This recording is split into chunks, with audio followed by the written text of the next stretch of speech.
Salvador, librado por gracia infinita, cual hijo en su casa estoy. Por él, comprado con sangre yo soy, con él, con Cristo al cielo yo voy. Soy libre de pena y culpa, su gozo él me hace sentir, él llena de gracia mi alma, con él es tan dulce vivir. Por él, comprado con sangre yo soy, con él, con Cristo al cielo yo voy. En Cristo Jesús yo medito, en todo momento y lugar, por tantas mercedes de Cristo, su nombre me gozo en loar. Por él, comprado con sangre yo soy, con él, con Cristo al cielo yo voy. Yo sé que me espera corona, la cual a los fieles dará.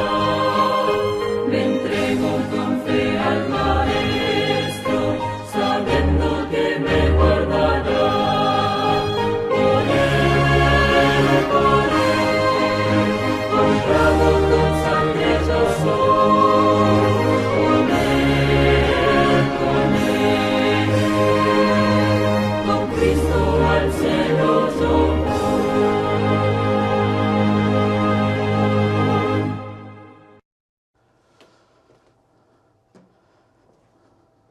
Vamos a dar inicio al tema de hoy, que será la continuación de la paz de Dios, la parte número 44. Vamos a hacerlo con una oración. Padre nuestro que estás en los cielos, Señor, te queremos pedir que tú estés con nosotros, que tú nos ayudes a seguir dilucidando lo que hay en tu palabra, que podamos ir conociendo todo el mensaje que nos quieres dar, que vayamos profundizando en ese conocimiento que solo tú puedes darnos y que tanto necesitamos para nuestra salvación. Ayúdanos a recibir tu luz para a su vez ser una luz para muchos. Perdona todos nuestros pecados. En el nombre de Jesús te lo pedimos todo. Amén. Bien, ya sabéis que normalmente siempre os pongo unas imágenes para que veamos un poco de qué va a ir el tema de hoy. Recordemos que terminamos con Gálatas capítulo 2 y que precisamente todo lo que es Gálatas lleva un grave problema para muchos y es llegar a unas conclusiones totalmente equivocadas sobre lo que refiere Pablo sobre la ley. Como ya aclaramos bastante cosa al respecto, hoy lo que vamos a hacer es continuar y vamos a hacerlo con Gálatas capítulo 3. A pesar de todo, quiero que primero veáis las imágenes que tengo a mi espalda. Todos conocéis de sobra lo que quiere decir esto, ¿no? Abraham, el sacrificio que iba a hacer, ¿respecto a quién? A Isaac, y que finalmente no se consumó. Pero precisamente cuando sucede este episodio, Dios le llega a decir algo que ya veremos qué es. Y va a servir para estar de lleno en el tema de Gálatas capítulo 3. Pero también mirad la portada. ¿Qué veis aquí? Bueno, pues esto sí que es difícil de saber. ¿Y sabéis por qué es difícil de saber? Bueno, ya veis que es una ilustración que aparece normalmente en cerámicas, en jarros, griega. No es una imagen de cualquier otra nación o poder de esos tiempos, es de Grecia. Y aparecen dos personajes. ¿Sabéis que lo que aparece aquí es una palabra que aparece en Gálatas 3? Pero ¿sabéis qué pasa? Que como tantas veces leemos la Biblia y a veces hay una palabra que ya más o menos entendemos lo que nos quiere decir, pero no sabemos exactamente por qué se utiliza y de dónde procede su vocábulo. Pues hoy vamos a ver esto. Pero antes de todo, vamos a repasar estos días últimos que han habido noticias de ese plagio satánico del tema de la paz de Dios y que evidentemente el Vaticano, como siempre, sigue ostentando. Vamos a hacerlo muy rápido. El Papa pide a los científicos construir un modelo cultural para afrontar la crisis del cambio climático. El Santo Padre, en su encuentro con la plenaria de la Pontificia Academia de las Ciencias, advierte que en la modernidad hemos crecido pensando ser los propietarios y los dueños de la naturaleza. Y entonces, junto a todo el tema de la crisis del cambio climático, evidentemente nos van señalando paz. Porque si no se soluciona, no habrá paz. Luego Putin nos dice, el diálogo ruso-estadounidense conviene a los intereses de la paz global. Ya veis, la situación es tensa a nivel mundial, sobre todo con esa situación entre unos y otros, estos dos grandes sistemas o grandes países, ¿no? Francisco a los estudiantes internacionales. La educación es un don, pero no solo para uno mismo. Estudiar en el extranjero es algo bueno y fecundo, pero doloroso cuando se abandona el propio país porque falta posibilidad de inserción.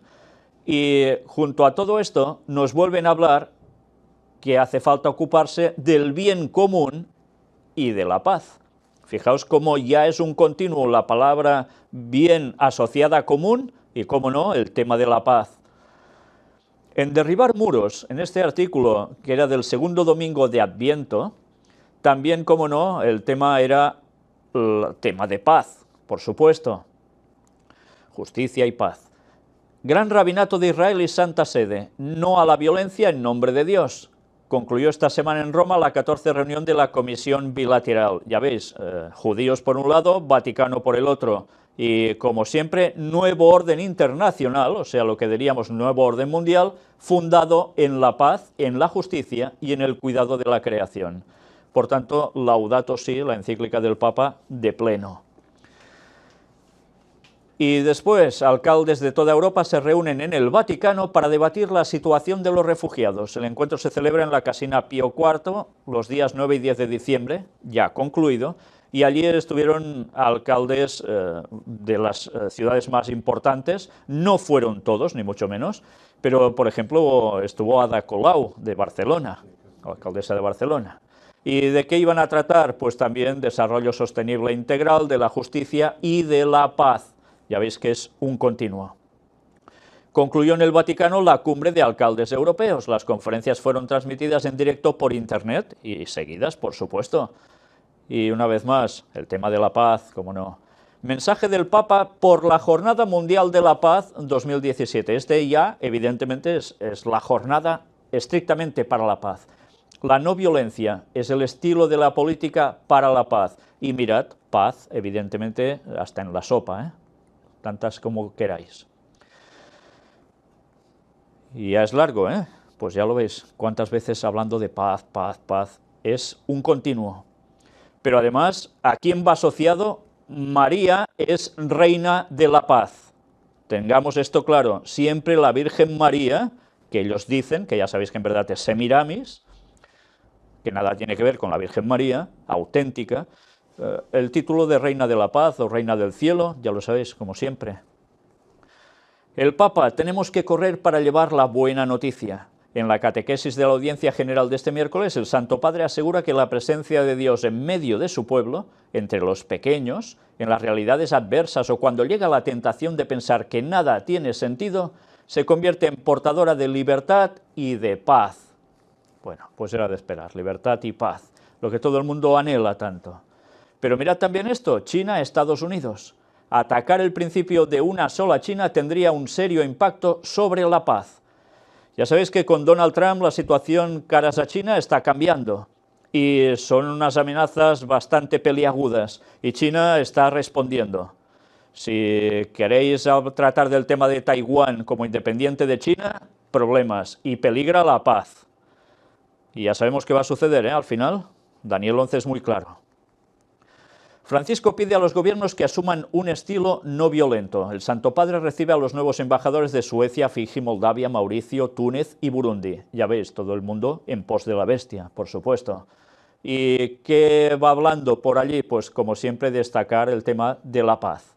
Camino de la paz, promoción de la paz, etcétera, etcétera. Y la otra noticia, importante, el presidente de Colombia al Papa en la audiencia.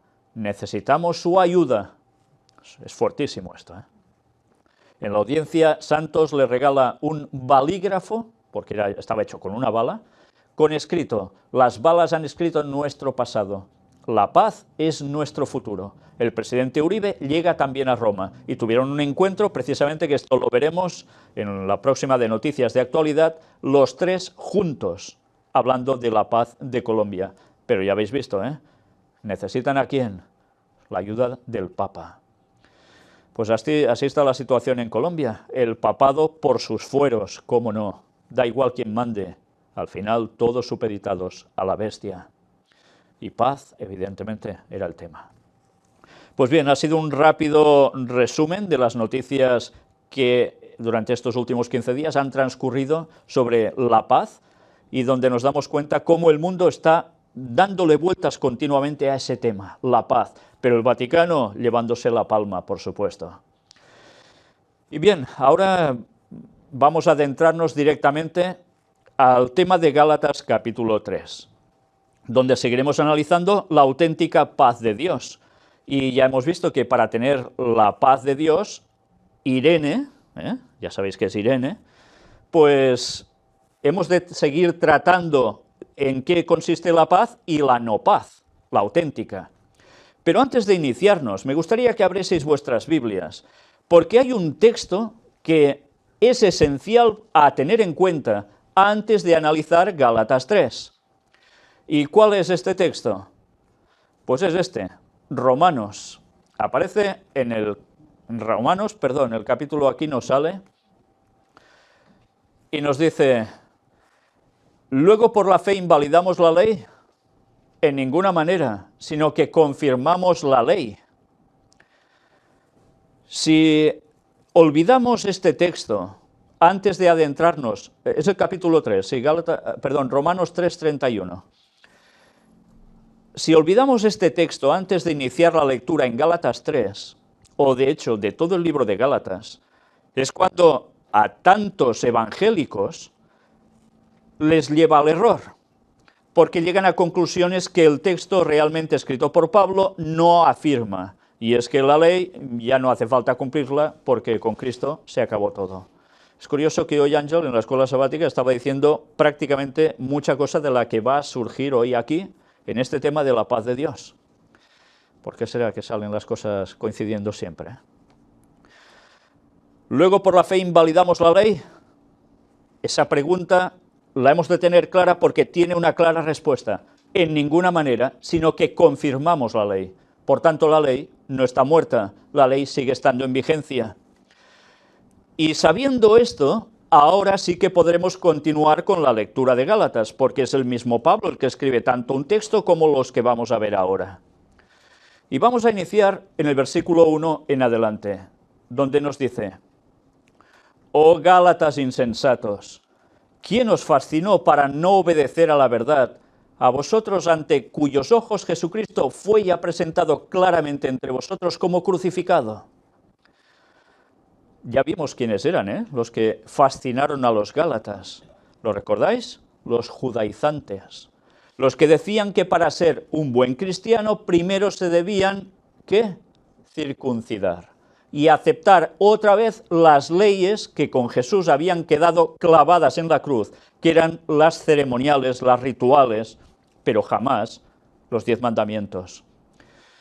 Y en consecuencia, ellos se dejaron llevar, fascinar por estos judaizantes, que evidentemente, como decimos aquí, palique deberían tener mucho, o sea, una gran calidad en su habla para convencer.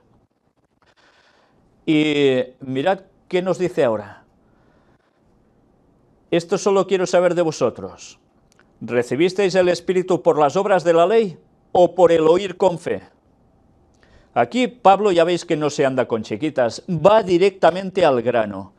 ¿Vosotros recibís el Espíritu Santo por las obras de la ley o por el oír con fe? Si ellos respondían que era por las obras de la ley, ¿en qué caían? En legalismo. Si respondían que era para oír con fe, ¿qué aceptaban? La justificación por la fe gracias al sacrificio de Cristo, que te ofrece gratuitamente la salvación. Entonces, ¿la salvación por obras o por fe? Esta es la cuestión. Evidentemente ya sabemos que hay una gran religión cristiana de tantísimos años, o se dice cristiana, que prácticamente que ha estado ostentando que la salvación es por obras. Y por eso tener que hacer grandes obras para poder conseguir una parcelita en el cielo, incluso pagando si convenía, ¿no? Mirad cómo los va introduciendo y a qué conclusiones los hará llegar. ¿Tan necios sois? Mirad cómo Pablo será muy bueno, porque será muy bueno, pero cuando dice las cosas las dice clarísimamente. ¿Tan necios sois? ¿Qué palabra utilizaríamos ahora, en la actualidad? Sí, suena mal decirlo, pero burros, ¿tan burros sois? Sí. Bueno, pues el lenguaje de antes, y bien dicho, era necio, que aún se utiliza, por supuesto, pero normalmente por la calle nadie oyes que diga, este es un necio, no, claro, ahora es más directo aún, ¿Tan necios sois? Habiendo comenzado por el Espíritu, ¿ahora vais a acabar por la carne? ¿Por qué les dice, habiendo comenzado por el Espíritu? Porque ellos habían aceptado la muerte de Cristo por ellos, es una cuestión de espíritu. ¿Ahora vais a acabar por la carne? ¿Por qué acabar por la carne? Porque iban a volver ¿a qué? A lo mismo que los judíos les estaban diciendo, los judaizantes, tenéis que guardar la ley. Pero no los 10 mandamientos solo, claro. Eran los 10 mandamientos lo que habían añadido los judíos a los mandamientos, más toda la ley ceremonial, ritual, festiva, etcétera, etcétera. Por tanto, ¿qué iban a hacer? Retroceder, no iban a avanzar, todo lo contrario. ¿Y qué hubiese pasado si Pablo no les dice así las cosas claras con una advertencia tan radical? Pues que hubiesen seguido judaizando. ¿Y qué hubiesen conseguido estos judaizantes? Que el cristianismo hubiese desaparecido del mapa. Ya sabéis que junto a ellos había el movimiento gnóstico, y por tanto todo asociado a ese judaísmo que no aceptaba a Cristo auténticamente como Salvador, y ellos como infiltrados hicieron un trabajo espléndido. Y consiguieron que los gálatas fueran de mal en peor.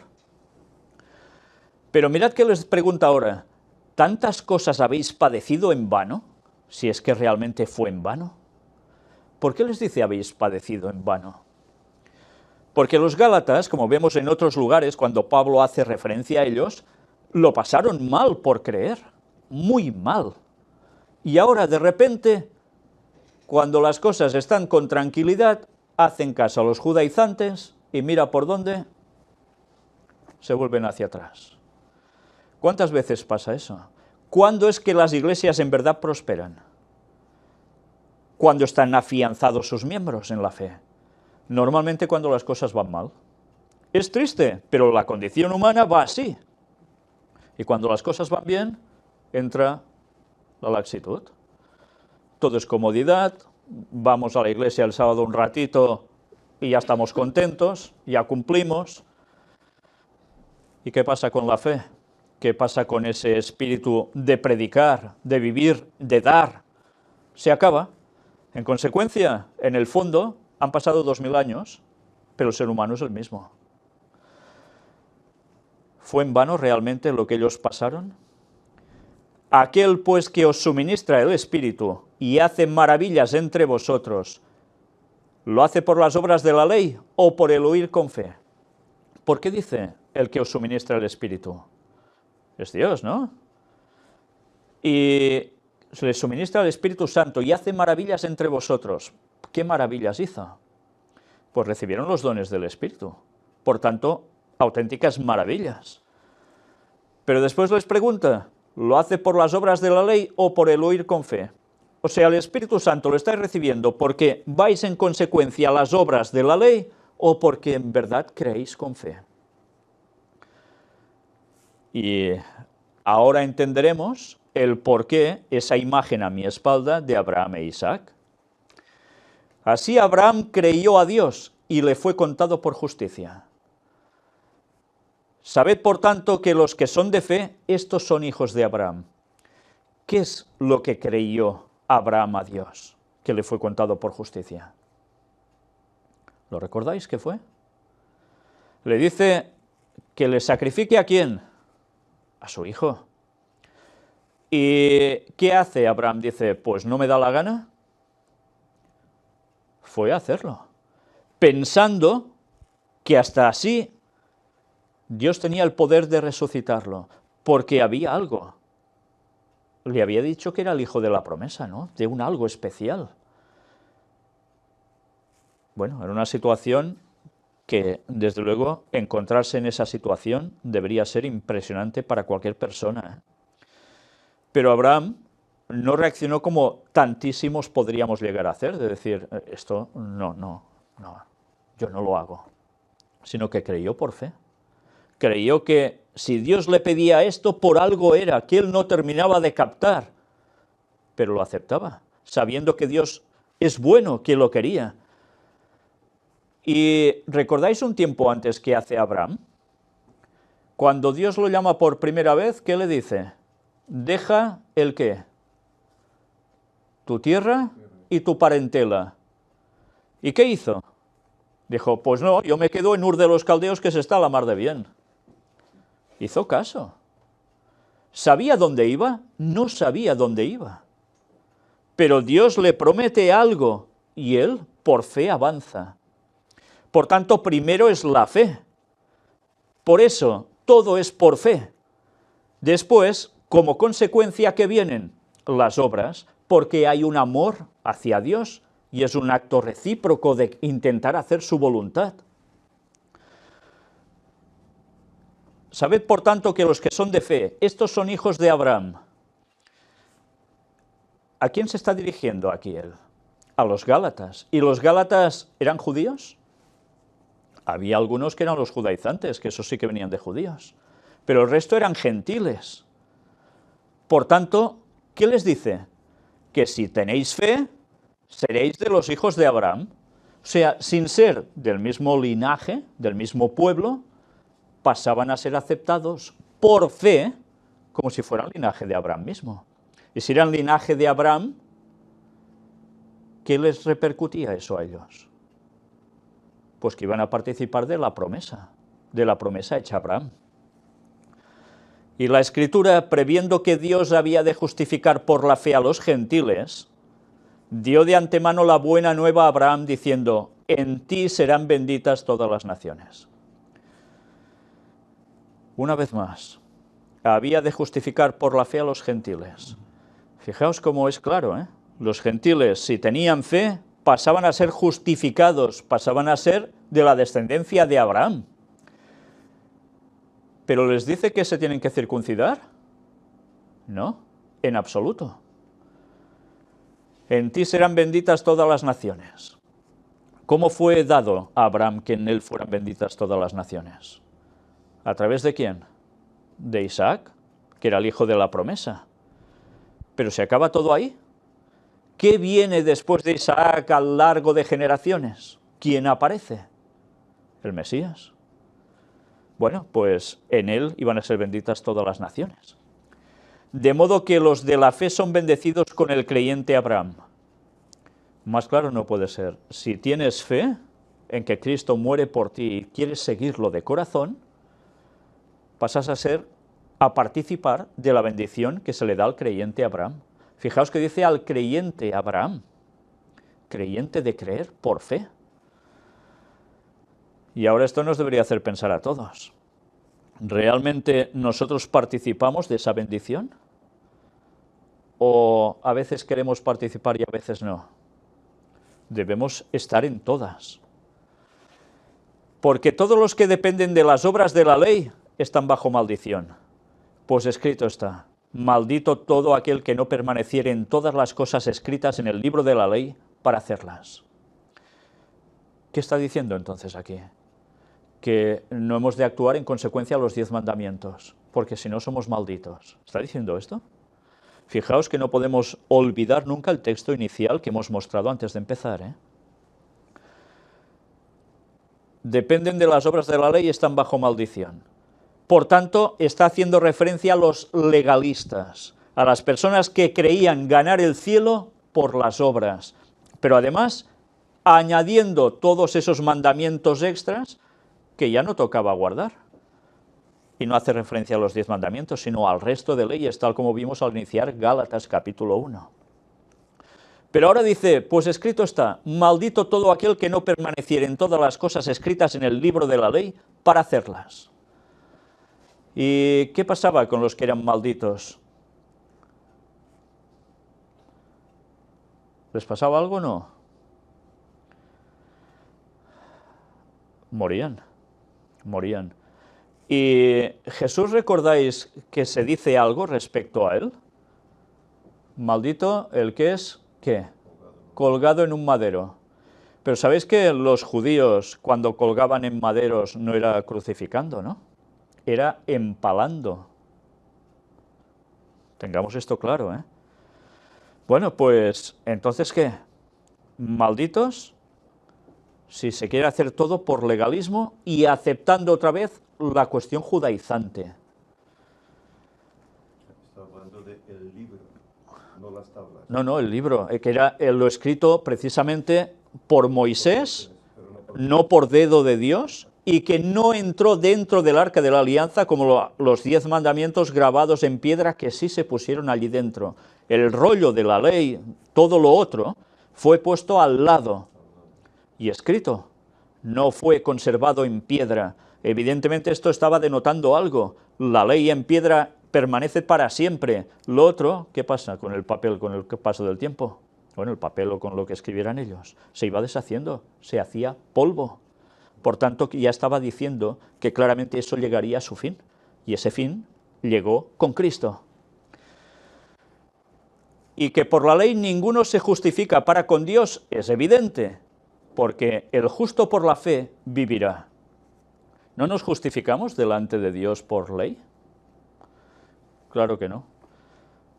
Porque delante de Dios, como vimos, todo lo mejor de nosotros es como trapos de inmundicia. Entonces, ¿por qué? Porque ya hemos pecado. Aunque ahora estemos andando, bueno, o alguno ahora andara en la perfección absoluta, antes no ha pecado.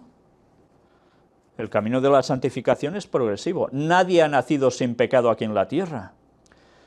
Fijaos cómo precisamente el catolicismo enseña que la Virgen María nació sin pecado y sin tendencia también al pecado. Eso es una aberración absoluta del cual estuvimos tratando en la última conferencia de noticias de actualidad, porque es ir totalmente contra la palabra de Dios.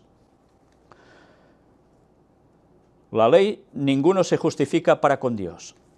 Podemos hacer cosas muy buenas, pero esto no nos va a salvar. El justo por la fe vivirá, porque si tiene fe, actuará en consecuencia, pero tendrá fe. ¿Qué hacían los fariseos y demás? ¿Guardaban la ley? Aparentemente sí, pero en su corazón no estaban para nada convertidos. Y la ley no es de fe, sino que dice, el que hiciere estas cosas vivirá por ellas. Por tanto, queda claro, si solo hacías legalismo, en esos tiempos vivirías porque guardas la ley, pero si no, nada de nada. Cristo nos redimió de la maldición de la ley, hecho por nosotros maldición, porque está escrito, maldito todo el que es colgado en un madero, y él lo fue. Por tanto, ¿cuál es la maldición de la ley? Pues que si no la sigues bien, perfectamente, ¿qué pasa contigo? Pereces, te pierdes la salvación. Y como si hacemos eso por legalismo absoluto, en verdad no lo hacemos por fe, quiere decir que en verdad no estamos guardando la ley, solo en apariencia. Por tanto, nos perderíamos, seríamos malditos. Y Cristo, por cumplir la ley, ¿qué le sucede? Muere en un madero. Y era maldito, ¿por qué? Porque recibe la paga del pecado, que él no pecó nunca, lo absorbe sobre él, Y lo que decíamos en la escuela sabática, y eso le da la muerte. Pero mirad qué más nos dice. Para que en Cristo Jesús la bendición de Abraham alcanzase a los gentiles, a fin de que por la fe recibiésemos la promesa del Espíritu. Una vez más, la bendición de Abraham debía alcanzar a todos, los gentiles. ¿Quiénes eran los gentiles? Todo aquel que no era judío. Originalmente ponía griegos, pero lógicamente, ¿quiénes eran los gentiles? Pues todas las naciones del mundo. A fin de que por la fe recibiésemos la promesa del Espíritu. Si no hay fe, no hay promesa del Espíritu que recibamos. Esto da que pensar, ¿eh? Mirad si la fe es importante haciendo las cosas correctamente también, porque si no, no recibiremos la promesa del Espíritu Santo. Y hay gente que, negando esto, resulta que tiene visiones del Espíritu. ¿Ya? ¿De qué espíritu? Sí, o hablan en lenguas. ¿Y qué espíritu les está transmitiendo eso? Si están negando la ley de Dios, los 10 mandamientos. Claro, evidentemente cuando dices esto se enfadan. Ya lo sé. Pero es una realidad que no quieren ver. Pero hay 2 espíritus, o el de Dios o el de Satanás, que domina a las personas y que hace ver cosas y oír cosas y decir cosas plagiando lo de Dios, pero siempre llevando a un terreno equivocado. Mirad qué más nos dice ahora. Hermanos, hablo en términos humanos. Un pacto, aunque sea de hombre, una vez ratificado, nadie lo invalida ni le añade. ¿Habéis visto un pacto que cuando está hecho digan, ah, no, ahora no vale? Claro, es absurdo, ¿no? O, mira, sí, pero hay esto también y lo añadimos. No, no, si el pacto está hecho. Bueno, pues, ¿qué pacto es además? Cuando se escribe aquí pacto, habla como, la palabra viene a ser como testamento. Un testamento es algo que lega uno a otro. ¿Y el otro qué pasa? Lo recibe y ya está. No hay una implicación de 2 directamente, sino que es uno el que hace todo. Pero mirad qué nos dice ahora. Ahora bien, a Abraham fueron hechas las promesas, y a su simiente. A él y a su simiente. ¿Y qué es la simiente? No dice, y a las simientes, como si hablase de muchos, sino como de uno, y a tu simiente, la cual es Cristo. Fijaos, si hubiese dicho a las simientes, ¿qué podía ser? Podía ser Isaac, podía ser Ismael. Eran las simientes de Abraham, ¿no? Y de allí van surgiendo gente y gente y gente. En cambio, dice que no, como de uno. Pero, ¿en verdad esa simiente era solo aplicación a Isaac? No, sino que, en verdad, la promesa iba directamente a Cristo, que venía de ese linaje, aparentemente.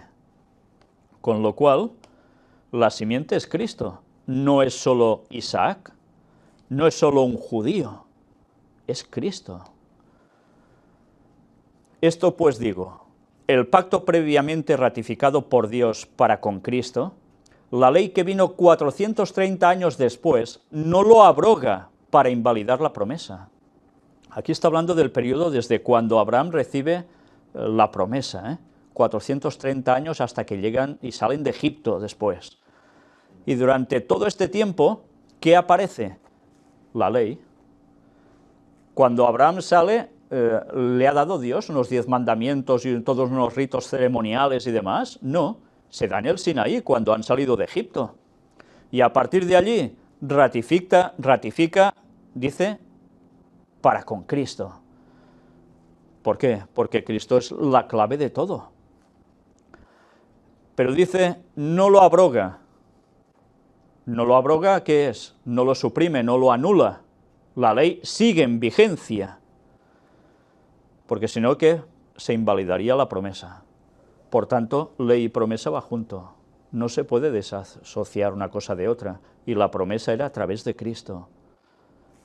Mirad qué más dice ahora. Porque si la herencia es por la ley, ya no es por la promesa. Pero Dios la concedió a Abraham mediante la promesa. Esos juegos de palabras del apóstol Pablo, que a veces cuando lees dices, ¿qué me está diciendo aquí? Que no me entero de nada. La herencia, dice, porque si la herencia es por la ley, ya no es por la promesa. O sea, si recibes la vida eterna a través de la ley, ya no hace falta Cristo, que es la promesa. Y evidentemente sin Cristo, ¿de qué sirve la ley? De nada. Pero Dios la concedió a Abraham mediante la promesa. Entonces, ¿para qué sirve la ley? Fue añadida a causa de las transgresiones, hasta que viniese la simiente a quien fue hecha la promesa, y fue ordenada por medio de ángeles en mano de un mediador.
Entonces, ¿para qué sirve la ley? Una buena pregunta, ¿no? ¿Para qué sirve la ley? Dice, fue añadida a causa de las transgresiones, hasta que viniese la simiente a quien fue hecha la promesa. ¿Y quién era la simiente a quien fue hecha la promesa? Fue Cristo. Y fue ordenada por medio de ángeles en mano de un mediador. Ahora con este texto muchos dicen, bueno, fue añadida a causa de las transgresiones, por tanto, hasta que viniese Cristo y allí se acaba la ley. Pero una vez más, si no entendemos en qué consistía la ley, no vamos a entender nada, la ley para los judíos, y eso lo aclaramos en el capítulo 1. Con lo cual ahora vamos a centrarnos en algo muy curioso que aparece aquí. Y fue ordenada por medio de ángeles en mano de un mediador. ¿Qué nos está diciendo aquí? ¿La ley la dieron los ángeles? ¿Por medio de un mediador? Vamos a ver qué es esto. Textos aclaratorios sobre los ángeles y la ley citados en Gálatas 3:19. Si vamos a Éxodo 20, nos damos cuenta que los 10 mandamientos se dan, pero allí no se cita nada de ángeles, ¿verdad? Pero mirad qué curioso, porque en Deuteronomio capítulo 33 dice el versículo 2. Dijo, Jehová vino de Sinaí, y de Seir les esclareció, resplandeció desde el monte de Parán, y vino de entre 10 millares de santos, con la ley de fuego a su mano derecha. Por tanto, cuando Dios da los mandamientos, ¿solo está Dios? Están los ángeles con él. ¿Y 2 o 3? 10 millares de santos. Ya sabéis que cuando se utiliza el 10 es para hacer un número prácticamente interminable. Cuando se habla de millares, ya impresionante. ¿Quiénes son estos millares de santos? Son los ángeles, los que no habían pecado. Y dice que Dios está con la ley de fuego a su mano derecha. ¿Cómo escribe Dios los mandamientos? Los graba con fuego, con su dedo, ¿no? Pues así se dan los 10 mandamientos. Los ángeles están allí presentes como testigos y también como dadores de la ley. Mirad también ahora algo muy curioso. Salmo capítulo 67, versículo 18, en la versión de la Septuaginta. El carro de Dios, de miríadas, millares de dichosos, el Señor entre ellos, en Sinaí, en el santo monte del Sinaí. Millares de dichosos. ¿Quiénes son estos millares de dichosos? Dice que es un carro de Dios de miríadas. Por tanto, está hablando de algo impresionante en lo que Dios desciende a Sinaí. ¿Y en la segunda venida de Cristo vendrá en patinete? Es que démonos cuenta de la magnitud de lo que estamos leyendo, ¿eh? Estuvimos tratando de esto en puertas dimensionales. Dios se mueve en algo. ¿Tiene necesidad? No, pero lo hace. ¿Por qué? Él lo sabrá. ¿Pero con quién va? Con los ángeles. Y está describiendo un carro de Dios. Pero mirad qué dice el Salmo 10:68 en versión Reina Valera 1960. Los carros de Dios se cuentan por veintenas de millares. El Señor viene del Sinaí a su santuario. Los carros de Dios se cuentan por veintenas de millares. Y aquí ya no solo habla de uno, sino que en otra posible traducción, dependiendo de los textos antiguos, hace referencia a que hay ¿cuántos carros de Dios? Veintenas de millares. Miles y miles de carros. ¿De qué? Cambiad la palabra por otra que os suene más actual. ¿Naves? ¿Plataformas? Sí, los ángeles van en algo. También van en algo. Y allí aparecen en Sinaí. Y de Sinaí se van al santuario. Pero, ¿qué más sucede? Hechos 7:53. Vosotros que recibisteis la ley por disposición de ángeles y no la guardasteis. Es Esteban el que está hablando aquí, ¿eh? Tiene muy claro, recibieron la ley por disposición de ángeles, que estaban allí también, dispuestos. Y dice, y no la guardasteis. Es curioso, ¿eh? ¿Y qué hacen con Esteban? Lo asesinan. Pero, ¿cómo lo asesinan? Si ellos estaban guardando la ley, ¿no? Qué curioso. Porque en verdad no lo estaban guardando para nada, no solo por asesinarlo, sino porque en verdad, y antes de asesinarlo, no guardaban la ley de Dios. Solo hacían reglas y fórmulas antiguas, que ante Cristo eso ya no servía para nada. Hebreos 2:2. Porque si la palabra dicha por medio de los ángeles fue firme, y toda transgresión y desobediencia recibió justa retribución. Y el texto va siguiendo. Los ángeles estuvieron allí dando también los mandamientos. ¿Qué magnitud debería ser todo para que el monte Sinaí temblara cuando Dios estaba allí? Y recordemos como Ron Wyatt precisamente muestra, y otros después de él, ese monte Sinaí carbonizado arriba. ¿Por qué? Porque Dios vino con fuego y no vino solo, vino con toda su gloria. ¿Qué va a suceder en la segunda venida de Jesús? Lo mismo, pero aún con mucha más fuerza. Una vez más, esto nos está haciendo una simbología. La ley se dio en Sinaí con un gran poder manifiesto de Dios. Y la segunda venida de Jesús va a ser exactamente igual, aún con más potencia. ¿Qué quiere decir esto? Que sigue relacionado con la ley. ¿Por qué Dios pondrá a unos a su derecha y otros a la izquierda? ¿Por capricho? No. Porque hay una ley para juzgar. Y esa ley va a ser lo que van a utilizar para el veredicto. ¿Quién va a ser salvo y quién no? Y esa ley ya no será la de los sacrificios, ya no será lo de otras cuestiones de rituales y demás, sino que son los 10 mandamientos. Y si alguno aún cree que los 10 mandamientos están abolidos, pues que haga lo que quiera y que lo disfrute tanto como pueda, entre comillas, porque la cosa se le está acabando. Y luego no tendrá excusa de decirle a Dios, yo creía que ya no había ley, porque esa es la cosa más absurda que se puede llegar a decir en el cristianismo.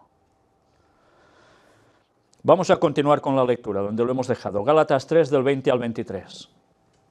Y el mediador no lo es de uno solo, pero Dios es uno. ¿Por qué? ¿Dios hacía de mediador? Sí. Pero, ¿qué media? Porque en verdad todo es un regalo que hace Dios. Sencillamente con Cristo consigue hacer que sea el mediador absoluto. No hay otro mediador dado a los hombres sino Jesucristo, ¿no? ¿Es que sí? Luego, ¿la ley es contraria a las promesas de Dios? Fijaos, porque ahora ya es una pregunta prácticamente definitiva. En ninguna manera. ¿Queremos otra respuesta? ¿La ley es contraria a las promesas de Dios? Es que si no crees por fe, ya está. Claro, si crees por fe serás salvo y vas a actuar en consecuencia a la ley, por amor. Porque si la ley dada pudiera vivificar, la justicia fuera verdaderamente por la ley. Quiere decir, la ley no te puede salvar, no te puede vivificar. La justicia fuera verdaderamente por la ley, si fuera así. Pero no va a ser así.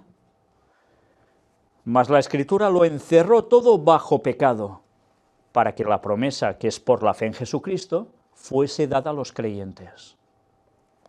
Una vez más, la ley que nos muestra que hay pecado. Por tanto, todo está encerrado bajo pecado, claro. Pero por la fe en Jesucristo, ¿qué consigues? La promesa. ¿Y qué promesa?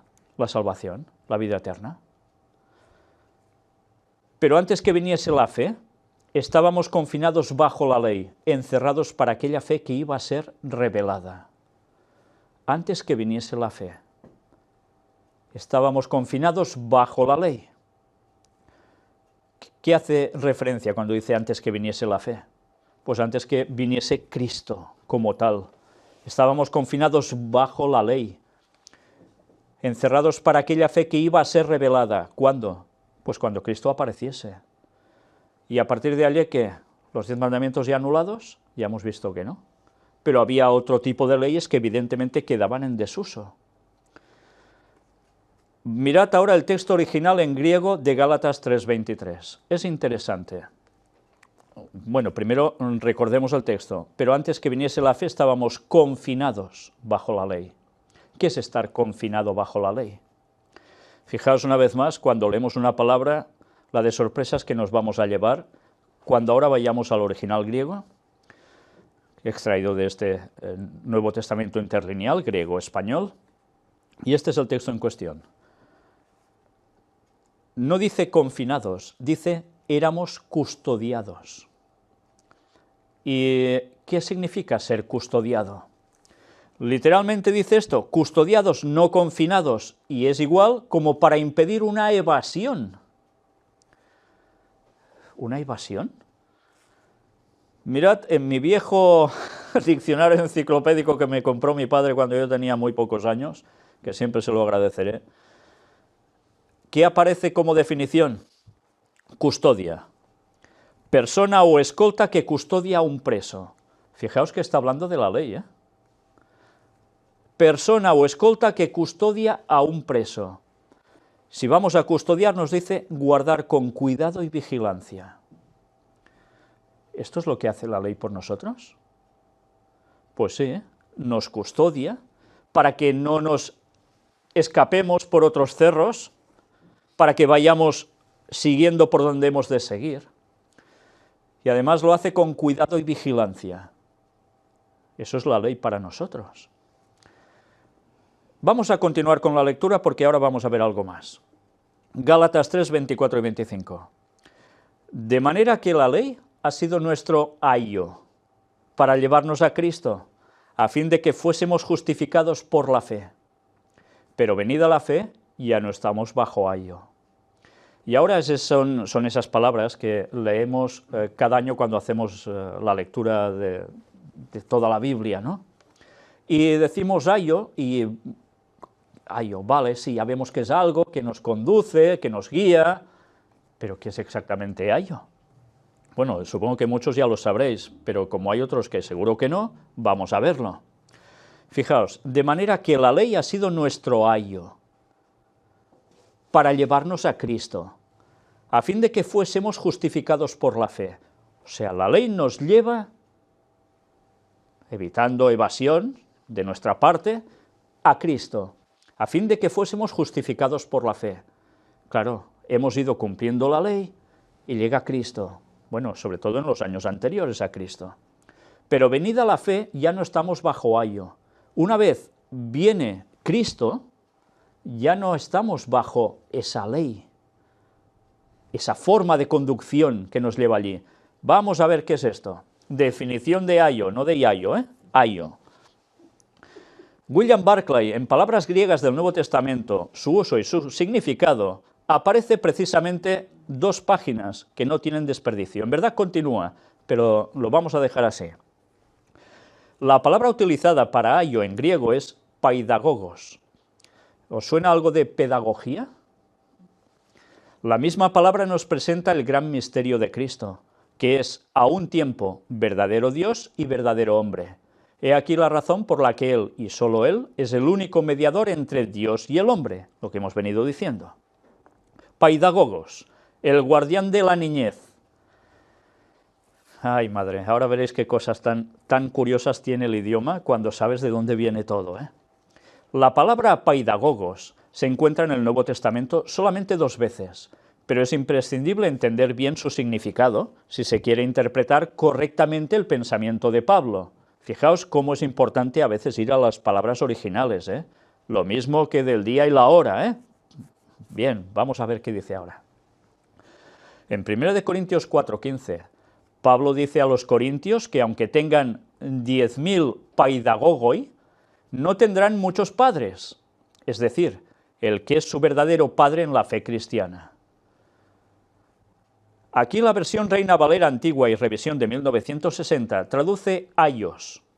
La versión popular traduce 10.000 maestros. En Gálatas 3, 24 y 25, la versión Reina Valera antigua dice que la ley era nuestro ayo, paidagogos, para llevarnos a Cristo. Mas venida la fe ya no estamos bajo el paidagogos.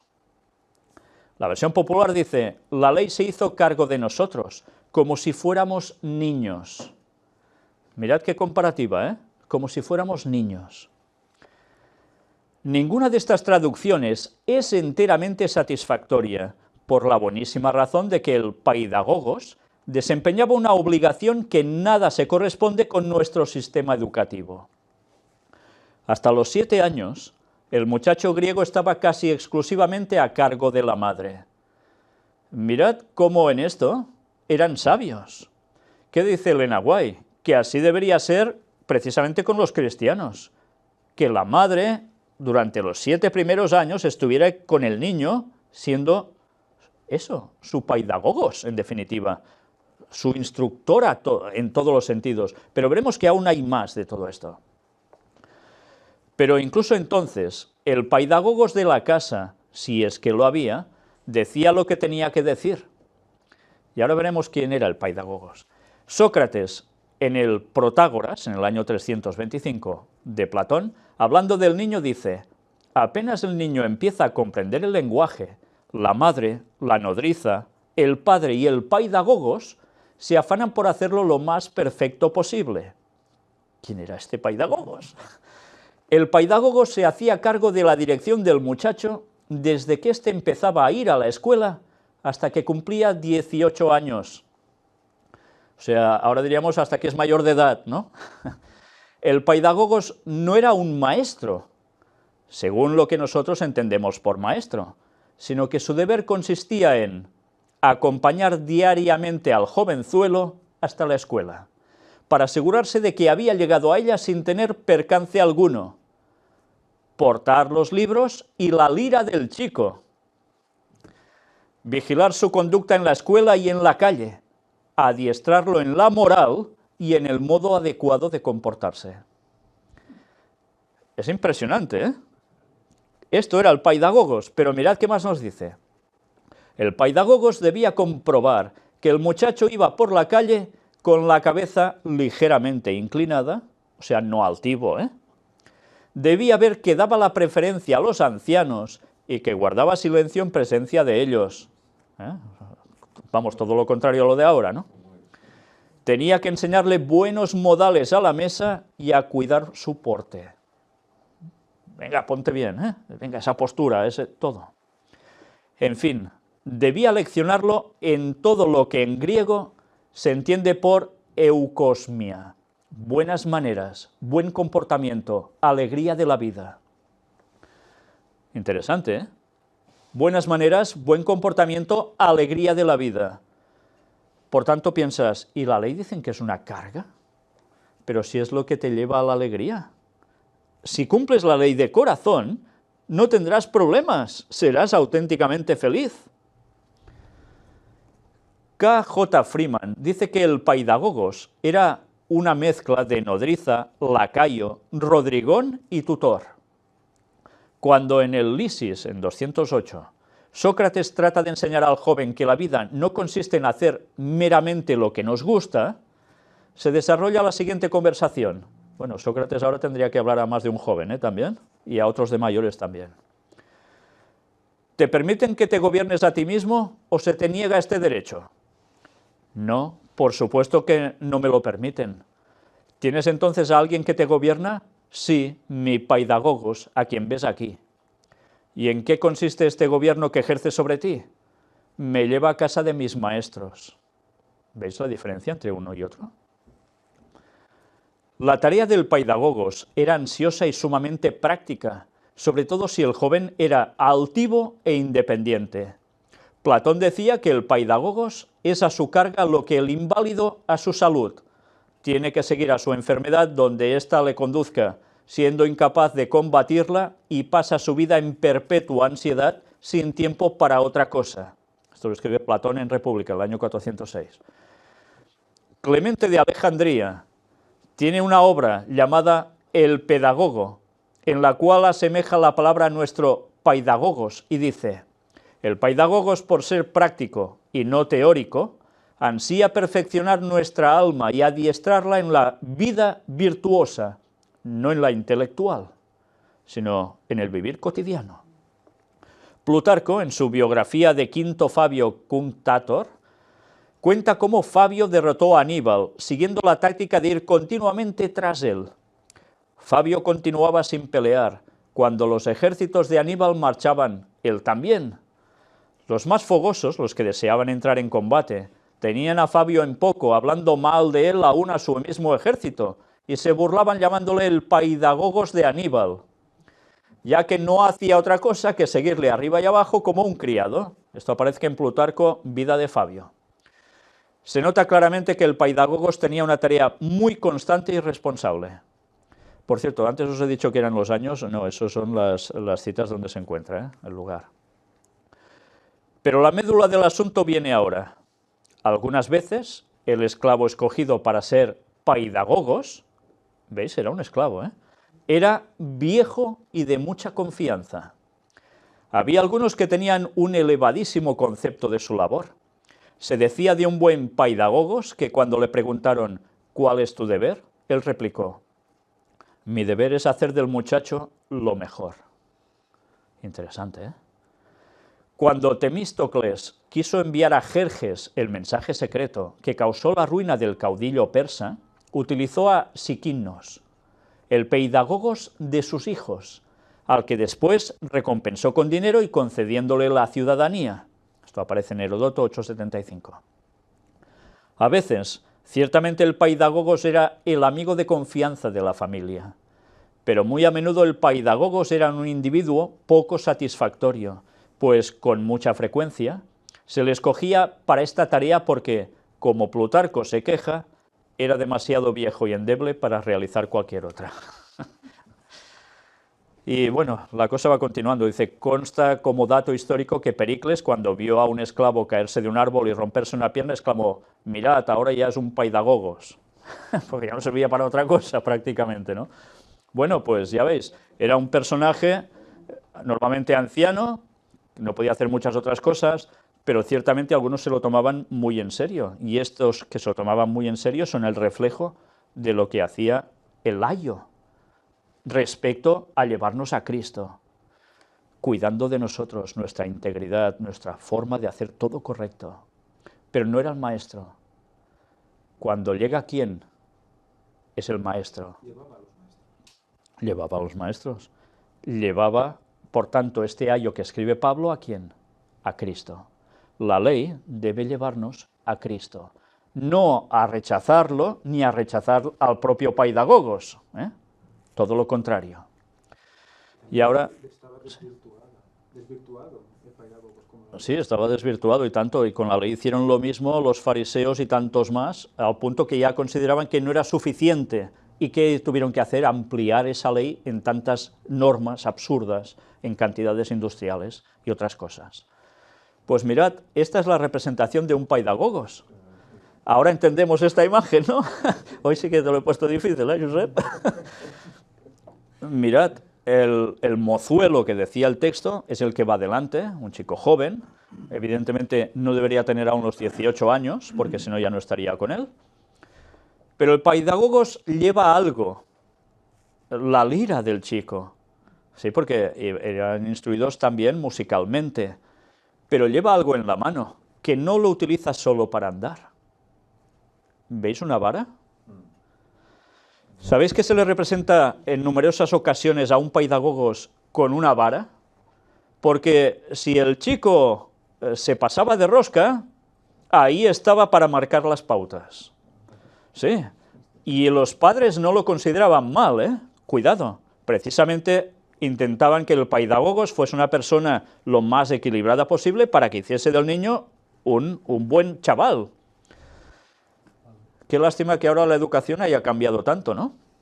En según qué sentido, claro. Evidentemente no hace ninguna gracia que te marquen con vara, ¿eh? Pero hay veces que desde luego es necesario encauzar a las personas cuando son jóvenes de modos muy correctos, porque ya vemos cómo está yendo el mundo, precisamente porque a los niños no hay que decirles nada, que hagan su vida prácticamente, y la educación no la haces tú en casa, sino que la van a hacer todo lo otro que a Satanás le gusta tanto, hasta conseguir desvirtuar a los jóvenes al punto que se está llegando tantas veces, por desgracia. Pero este era el paidagogos, este era el ayo, y este señor llevaba al maestro, o sea, la ley nos lleva a Cristo. Continuamos con la lectura ya terminando. Gálatas 3, del 26 al 29 dice: pues todos sois hijos de Dios por la fe en Cristo Jesús. Qué bonito, ¿eh? No importa de dónde seas, por la fe en Cristo Jesús ya eres hijo de Dios. ¿Dice por las obras? No, por la fe. Claro, tú crees en Él, eso ya es lo que cuenta en verdad. Porque todos los que habéis sido bautizados en Cristo, de Cristo estáis revestidos. Qué bonito, ¿eh? Pero claro, hemos de haber sido bautizados en Cristo. ¿Qué quiere decir ser bautizados con Cristo? Pues morir y levantarnos otra vez, morir al pecado y resucitar a una nueva vida, dejando de lado lo malo. Y de Él estamos revestidos entonces. Qué bonito, estás revestido de Cristo. Cuando Dios te mira, si te ve que estás revestido de Cristo, ¿qué ve en ti? Lo mejor, lo mejor. Sí, se ve a sí mismo, claro, porque Jesús es Dios. Si no estamos revestidos de Cristo, ¿qué ven nosotros? Trapos de inmundicia, desechos. Con lo cual, el verdadero cristiano debe bautizarse.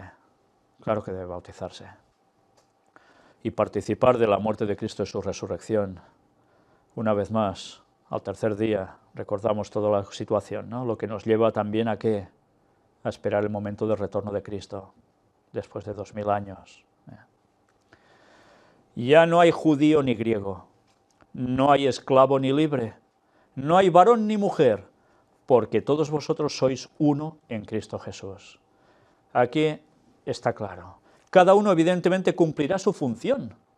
Todos seguirán cumpliendo su función, cada uno su rol, pero ante Dios todos somos uno. Uno en Cristo Jesús.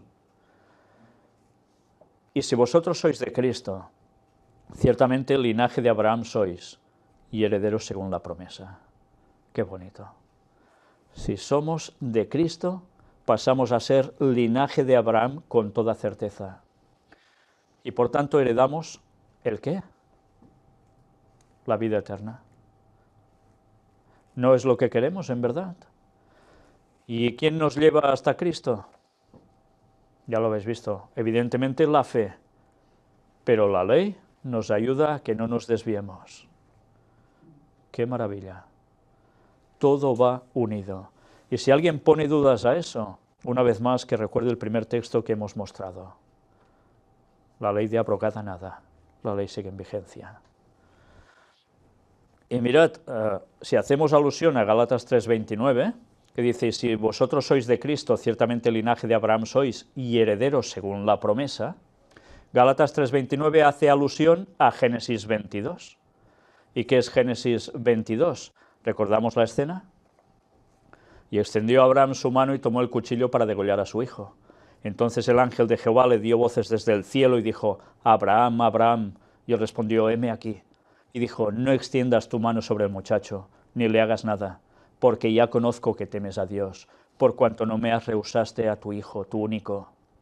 Entonces alzó Abraham sus ojos y miró, y aquí a sus espaldas un carnero trabado en un zarzal por sus cuernos. Y fue Abraham y tomó el carnero y lo ofreció en holocausto en lugar de su hijo. En lugar de su hijo. Aquí no sacrificó a su hijo.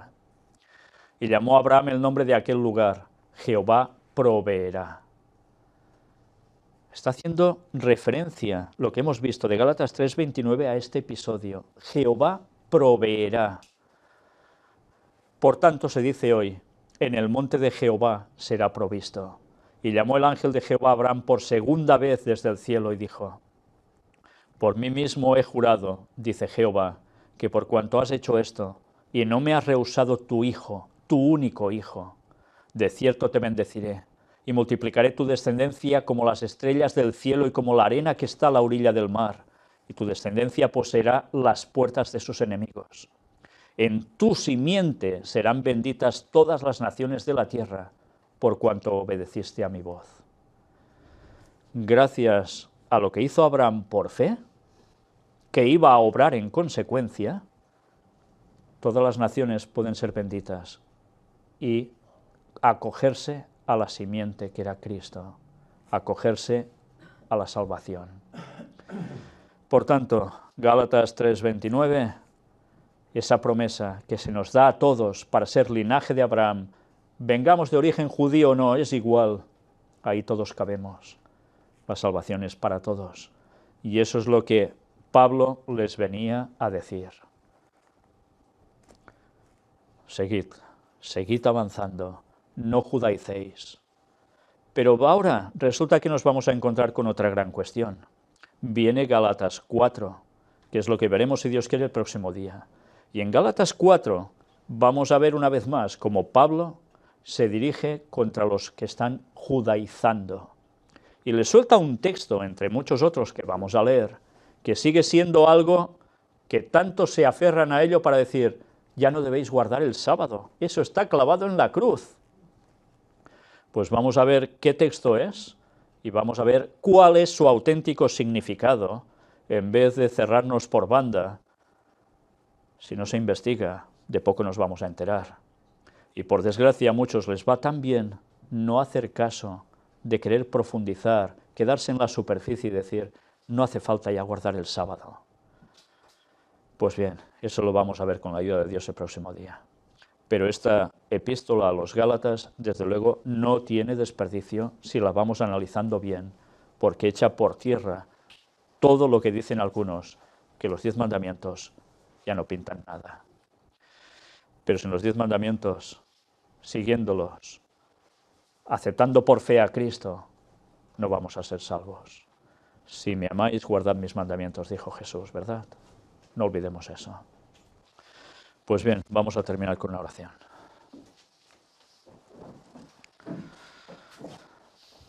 Padre nuestro que estás en los cielos, te estamos inmensamente agradecidos porque nos has ido guiando a través de toda la historia hasta ti.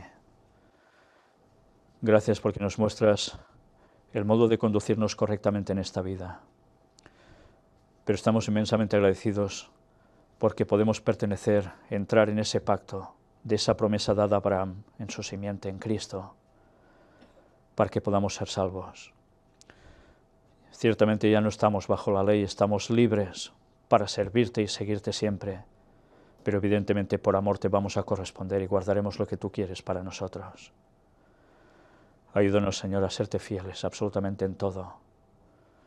Perdona todos nuestros pecados, guía a tu pueblo siempre. En el nombre de Jesús te lo pedimos todo. Amén.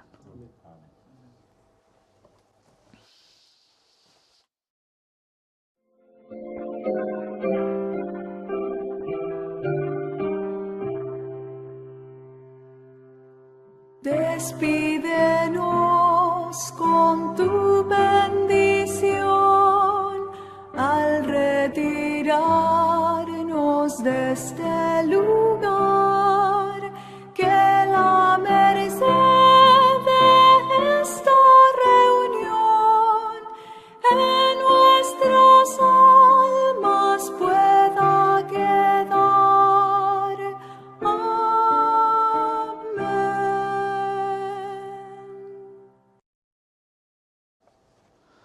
Bien, para despedirnos vamos a desearos a todos un feliz sábado, daros las gracias a los que habéis conectado en directo, sobre todo a esos que madrugáis tantísimo para poder seguir la escuela sabática desde su inicio, y anunciaros que estad pendientes porque aún no sabemos si esta tarde podremos tener la tercera parte especial Donald Trump.